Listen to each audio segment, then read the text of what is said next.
Yes દોસ્તો, કેમ છો બધા મજામાં? ગુડ મોર્નિંગ ને જય શ્રી કૃષ્ણ. આઈ એમ જગદીશ પટેલ. અમારી ચેનલમાં આપનું હાર્દિક સ્વાગત છે. અને અત્યારના વાગ્યા છે 7:15. મનભાઈ એક્સાઇટેડ થઈ ગયા છે. અને કિચનમાં આપણે શું બની રહ્યું છે મોર્નિંગમાં? તમારી ઘરે મોર્નિંગમાં કોઈ બનતું હોય તો કોમેન્ટ કરજો. શું બને મેડમ? લીંબુ શરબત. તો લીંબુ શરબત લઈ. મનભાઈને આજે ઈચ્છા એવી છે, સ્કૂલે લીંબુ શરબત લઈ જવું છે. સ્કૂલે એલાઉડ છે લીંબુ શરબત લઈ જવાનું, લીંબુ પાણી? ઓકે, આવા બાળકોને આ વસ્તુ લઈ જવા દે છે કારણ કે હેલ્થ માટે સારું છે. તો મળીશું મનભાઈની સ્કૂલેથી શોરૂમ પર. Hello guys, good morning and જય શ્રી કૃષ્ણ. આજના આપણા નવા વ્લોગમાં તમારા બધાનું સ્વાગત છે. ને અત્યારે વાગી ગયા છે 9:30. તો આપણે થઈ ગયા છીએ અત્યારમાં ફ્રી. અને આજે આપણી દાઢ દુખી રહી છે તો દવા લેવા જાય છે, કારણ કે કાલે પણ જવું હતું, પણ કાલે મારા ફઈજી આવી ગયા હતા બેસવા માટે, તો જવાનું નહોતું. ને બપોર પછી હતો વરસાદ, તો અત્યારમાં વરસાદ નથી, તો આપણે આપણી દાઢ બતાવી આવી ડૉક્ટર શું કહે છે. પછી આવીને મળી છે મિત્રો. અને મારા સાસુ જાય છે જાત્રામાં, તો બે થેલામાં રનર નખવાના છે, તે પણ મારી બેનની ઘરે નખવતી આવું. તો ચાલો મળીએ. ગયા છીએ આપણા દાંત બતાવવા ગયા હતા ત્યાં, અને રનર નખવાના હતા તો તે નખાવ્યા છે. અને હવે આવી ગયા છીએ આપણે ઘરે. તો ઘરે આવીને ગરમી એટલી છે, તો અમારા મનભાઈએ કાલે બનાવી હતી પેપ્સી. તો ચાલો આજે આપણે સવારમાં અત્યારમાં પેપ્સી લઈ. ગરવાની મમ્મી આવી છે, ગરવાતા નથી આવ્યા. લે પેપ્સી દે આંટીને. આલે ઘરે બનાવી, સીવી નથી. મન કરે મારે આ કરે કેમ એને ભરવું હોય તાર ભરવું પડે બિલ. એવી એમનામ જ બેઠી હું આવીને કરું આશા, ગમે ત્યાં ગયો પંખા વગરની બેઠી હોય. હેલો ગાઈસ, અત્યારે વાગી ગયા છે બપોરના 12. તો થઈ ગયો છે આપણો જમવાનો ટાઈમ. અમારા મનભાઈને આપણે હમણાં સ્કૂલે લેવા જવા પડે છે, કારણ કે હવે 1 ધોરણ પ્લસ થઈ ગયા છે, 2 માંથી 3 ધોરણમાં આવી ગયા છે. તો બેગમાં વજન પણ વધી ગયો છે, ને ટીવીનો અવાજ પણ થોડોક વધતો જાય છે સાથે સાથે. અને થોડાક ચારા મારા મનભાઈના તો એક દિવસ ટીચર પણ કીજાણા હતા કા બટું. તો જમવા બેસો ને ભાઈ, પછી હાવેણી ને હાવેણા કંઈક લેવું પડે, એના કરતાં પહેલાં આવી જવાય. હાલો, મસ્ત મજાનું ચોરા બટેટાનું શાક છે, છાશ છે, ને અમારા મનભાઈનો શીરો પડ્યો છે, તો શીરો છે. તો ચાલો ચાલો મિત્રો, અત્યારે વાગી ગયા છે 1 અને અત્યારે આવી રહ્યો છે વરસાદ.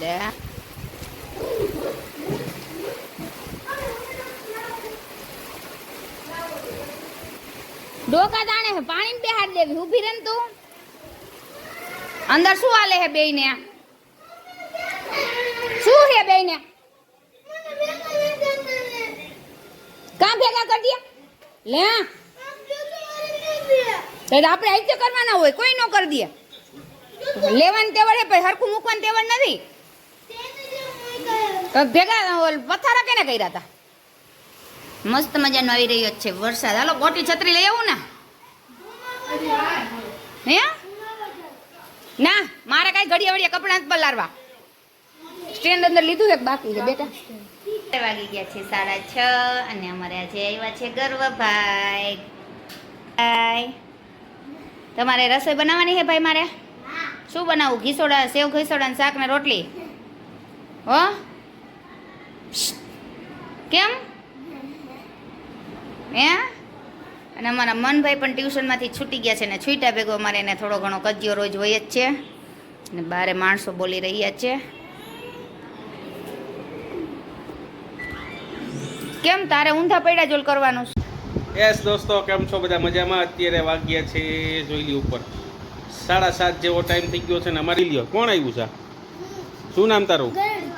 ગરવો ભાઈ આવ્યા છે. અને કિચન બાજુ આપણે જઈ તો શું બની રહ્યું? શેનું શાક બનાવે છે? તો સેવ કિસોડાનું શાક બને છે, રોટલી બને છે. કાચી રાખે જો તો ખરા, પણ હવે પહેલી રોટલી કાચી રહેવી જોઈએ. અન્નનો બગાડ કરવો જોઈએ? તૈપી નો એટલે અન્નનો બગાડ કરવાનો? મિત્રો, અન્નનો બગાડ કેમ કરે આની પાસે શીખો. હા, શું છે કાચી રોટલી દઈ દેસ પેટમાં? આમ તો અમને દુખતું નહોતું કઈ કાચી રોટલી. તો મિત્રો, અત્યારે બને છે સેવ કિસોડાનું શાક, ઘઉંની રોટલી છે, છાશ છે, રોસ્ટેડ પાપડ છે.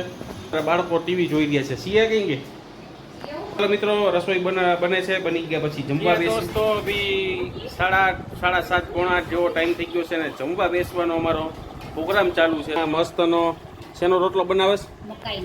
મકાઈનો રોટલો છે. તો બાજરાનો જારીનો રોટલો મારા માટે છે અને સેવ ટમાટર સેવ ગીહોળાનું શાક છે.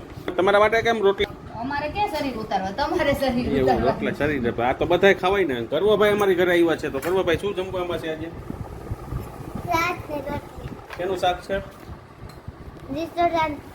અને અમારે એક ભાઈ તો તમને ખબર જ છે, રિયાઈ ગયેલા હોય, જ્યારે જોવો તે જોઈ લ્યો. કેમ પડ્યો છે? ઊભી થાવ ને. બધું પડ્યું એમ પડ્યો છે ને. તો ચાલો મિત્રો, રસોઈ બની છે. સેવ ગીચોડાનું શાક છે, મરચા લઈ લે અને ભાખરી છે, અમુક માટે રોટલી છે. તો ચાલો મિત્રો, અમે જમી લઈ છીએ. તમારી ઘરે શું જમવાનું બન્યું કમેન્ટ કરજો, લાઈક કરજો, શેર કરજો. અત્યારે વાગ્યા છે રાતના 10:30 જેવો ટાઈમ થઈ ગયો છે ને અમે લોકો આજે આ મેડમને ડિસ્કો દાંડિયા શીખવા નહોતું જવાનું, તો કીધું લાવું રીલ્સ બનાવી. પણ એટલી ગરમી છે કે ભગવાન અમારી માથે કાંઈક રહેમ કરે ને વરસાદ આપે. કે અનફોર્ચ્યુનેટલી રીલ્સ બનાવતા હોય એટલે પંખાનો વોઇસ ન આવે ને એટલે અમે લોકો પંખો બંધ રાખી છીએ. એક તો લાઇટિંગનો એટલો પ્રકાશ અને આનો થોડોક ટેન્શન ને ગકડાટ આપણી માથે હાલી જાય, એટલે એના હિસાબે આપણે લાઇટિંગ થોડુંક ઓછું રાખી તો ગરમી આ પકડી રહે, અને આને શાંત રાખી ત્યાં લાઇટિંગની ગરમી પકડી રહે. પછી બધાયનું બંધ રાખીને તો જો અમારે આય તપી જાય. શું કરે પણ કેટલીક વાર રીકેટ કરું. હવે અને સમજાવું છું કે તું હિન્દીમાં રીલ્સ બનાય, તો હિન્દીમાં એનો વિષય એની 10મું અને 12મું ભણતી હતી ને ત્યારે એનો વિષય સબ્જેક્ટ મેન હિન્દી હતો અને મારો ઇંગ્લિશ હતો. તો હવે ઇંગ્લિશ અને હિન્દી કોઈ વાતે ભેરું ન થાય. સિક્કાની બે બાજુ જેવું છે, કૂવાની ધાર જેવું ને તલવાર ઉપર હાલવા જેવી વાત છે. તો હવે આપણે ટ્રાય કરીશું રીલ્સ હિન્દીમાં બનાવવાની અને તમને બતાવું છું મેડમ હિન્દીમાં રીલ્સ કેવી રીતે બનાવે છે. તો રીલ્સ બનાવીશું, તમને બતાવું છું. લાઈક કરજો, શેર કરજો ને સબસ્ક્રાઇબ કરજો. તો મિત્રો, હવે અમે લોકો રીલ્સ બનાવવાનું ચાલુ કરીશું, જોઈજો. क्यों इतना टेंशन ले रहे हो? पैसे दो और टेंशन को भगाओ ना. अरे 20 रुपया बाप निकल.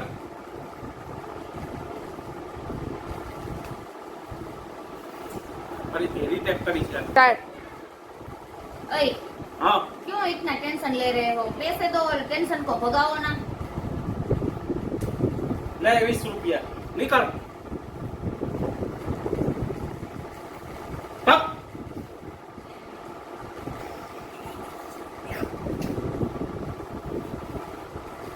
તો અમારી રીલ્સ બને છે. થોડુંક તમારી બધાની સાક્ષી અને તમે અમારી સામે છો ને એટલે વ્યવસ્થિત હિન્દી બોલીએ. નકર હિન્દી આમ બોલે. તમે અમારી જોડે છો. તમારી બીકથી એને બોલાતું જ નથી. હવે એનો સપોર્ટ હતો ને એટલે એકદમ જોકો, પણ તમારી બાજુમાં બીક જ એવી લાગે મને. તો આમ તપી જઈને કાશીને તપી જઈએ ને. કોઈ દી અશક્ય વાત મિત્રો. આટલો બ્લોગ બનાવું છું, તમે ક્યારેય મને તપેલો જોયો? અને આને તપેલી જ હોય હંમેશા. તપેલો ક્યાંથી જોઈ? ઘરે હોય તો તપે જ ને. કારણ કે હે ને મારી સિયા જોવે છે કોણ તપેલું હોય. અત્યારે 11:30 થી અમે 10:15 વાગ્યાથી આ રીલ્સ બનાવતા હતા હિન્દી વાળી. હવે આ અક્ષર 3 બોલવાના છે ભાઈ. હિન્દી એનો સબ્જેક્ટ મેં નતો જોઈ લઈએ કેવું પડતું. કેટલું મસ્ત બોલી ને જો. ચાલો ફરીથી એકવાર ટ્રાય કરીશી. સ્ટાર્ટ. ए, इतना क्यों टेंशन ले रहे हो? पैसे दो और भगाओ ना टेंशन को. ભૂલ કરી જોયું. તો મિત્રો, આ જોવાનું છે. રીલ્સમાં અમે તમને હસાવી છીએ, મોજ કરાવી છીએ. અમુક અમારા સગાવાલાને ગમતું નથી, પણ મિત્રો અમારે અમુક મજબૂરી છે, અમુક અમારી કમજોરી છે. અમે એટલે સોશિયલ મીડિયામાં આવ્યા, બાકી અમારે રસ નથી સોશિયલ મીડિયામાં. અમારા થોડાક બેડ લક કિસ્મત એવા ઓછા છે એટલે અમારે સોશિયલ મીડિયામાં આવવું પડ્યું. બાકી અમને કોઈ રસ નહોતો, પણ કાંઈ વાંધો નહીં મિત્રો. સોશિયલ મીડિયામાં આવી ગયા છે, હજી અમારી શરૂઆત છે, પણ અમે તમે એકવાર બતાવશું કે અમે સોશિયલ મીડિયામાં શું કરી બતાવ્યું છે.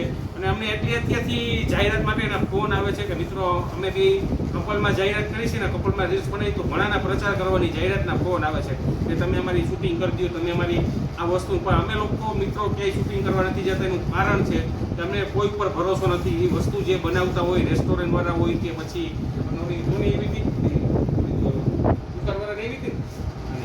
ખાણીપીણીની અમને એકવાર ફોન આવ્યો તો ખાણીપીણીની રેસ્ટોરન્ટની કે જાહેરાત કરી દો. અમે એ વસ્તુ એને ના પાડી. પહેલાં અમે જે અમારા રૂલ્સ નિયમ છે ને એને ફોલો કરવા પડે. એકદમ કિચન હાઇજેનિક હોવું જોઈએ, સાફ હોવું જોઈએ, ક્લીન હોવું જોઈએ, સિંગ તેલમાં બનાવતો હોવો જોઈએ, ડીશ વોશ થવી જોઈએ કાયદેસર, એટલું ક્લીન એન્ડ હીટ હોય. તો અમે લોકો કીધું તારી જાહેરાત કરી દઈશું. અમે એની શોપની મુલાકાત લીધી પણ અમને એ વસ્તુ કે જોવા ના મળી. તો એટલે અમે ત્યારથી પછી એવા જાહેરાત કરવાની એમને જાહેરાતના ફોન આવે છે પણ અમને જે સુધી ટ્રસ્ટ નથી થતો ને ત્યાં સુધી અમે અમારા પબ્લિકને ક્યારેય રવાડે નહીં ચડી. વિડીયોને લાઈક કરજો, શેર કરજો, સબસ્ક્રાઈબ કરજો અને અમારી યુટ્યુબમાં, ફેસબુકમાં અને ઇન્સ્ટાગ્રામમાં ત્રણેયમાં મન પટેલ બ્લોગ કરીને અમારા પેજ છે, ચેનલ છે, ફટાફટ શેર કરો, સબસ્ક્રાઈબ કરો અને ફોલો કરો. ગુડ નાઇટ મિત્રો, જય હિન્દ દોસ્તો.